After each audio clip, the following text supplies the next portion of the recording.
Hello and welcome back to Kryptonite-Calv. Today I'm going to be taking a look at the Lord Drakkon action figure from the Power Rangers Lightning Collection, and I've been really looking forward to this one. So without further ado, let's get started!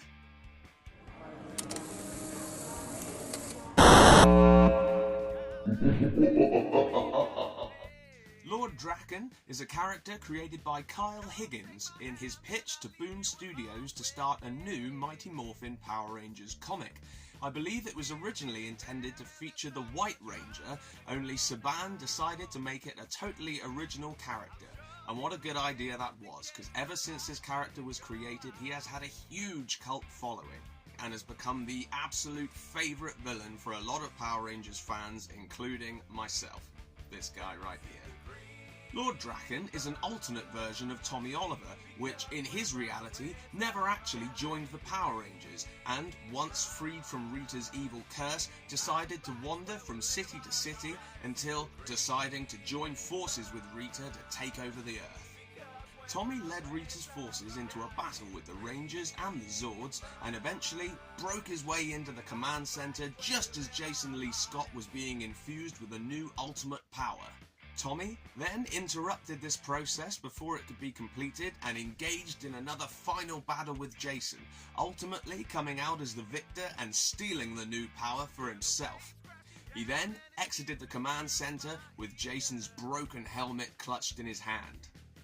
Tommy, alongside Rita, then defeated the Power Rangers, destroying their Zords in the process, and then conquering the Earth in the name of Rita Repulsa.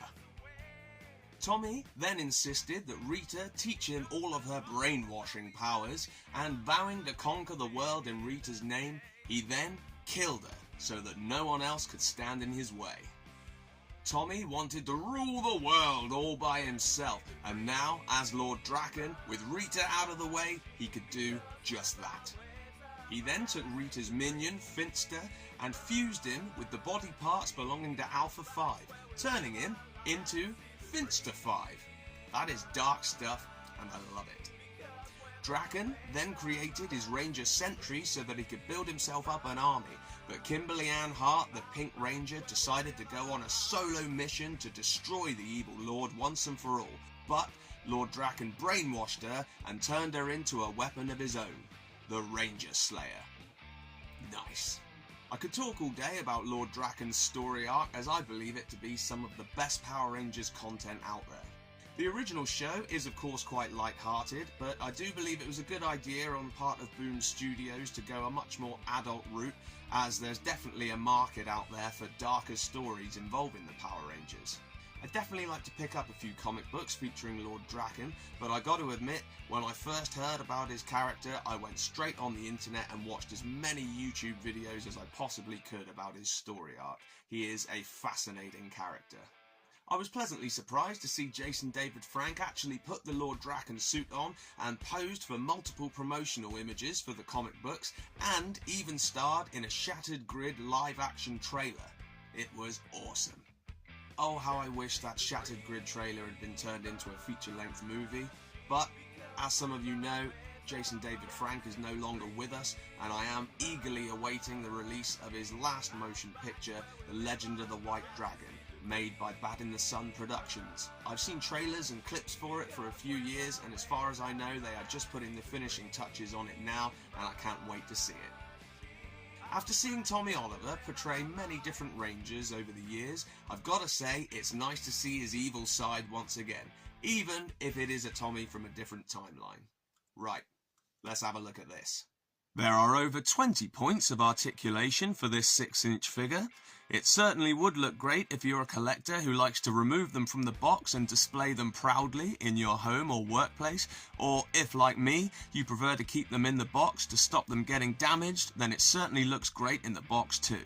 This figure, like the Green and White Ranger, comes with a spare head, featuring Tommy's brutal face scarring and his sick long hair, which allows you to switch between helmet on or off, depending on what you prefer that day. It also has multiple accessories, including Tommy's signature dragon dagger, which he used during his time as the Green Ranger. I think that's a nice touch, as many fans, including myself, love the dragon dagger, and it's fun to see it in the hands of a murdering maniac. It also includes this sick blast effect piece, which is ideal for when displaying your figure, as this means you can have him in a standard pose or battle action.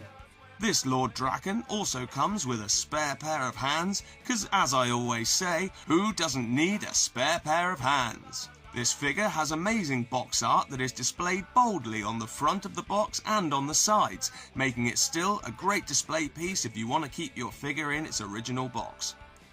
Also, on the back of the box is a picture of the figure in all of its glory. I love it.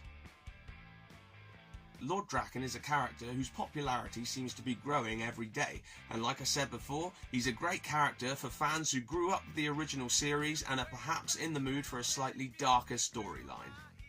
I can't imagine seeing Tommy stabbing Rita Repulsa in the original series, and I imagine if I did, there might have been a few more angry letters and complaints from parents.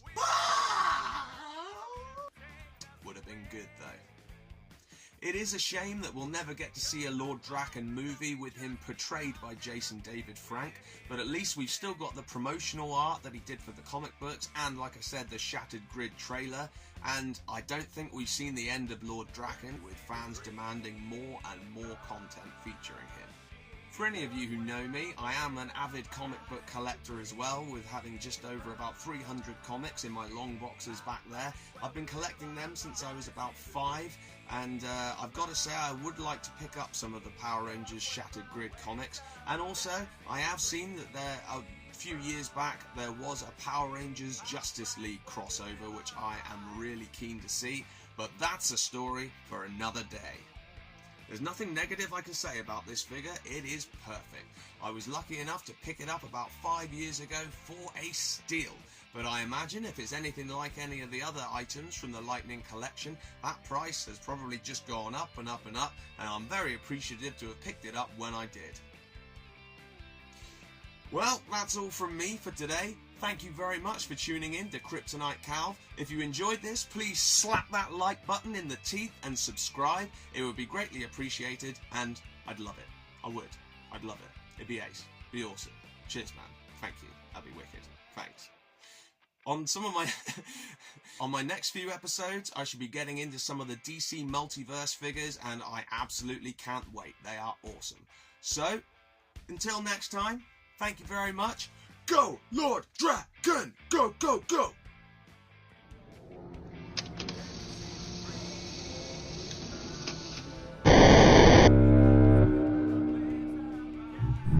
Thank you.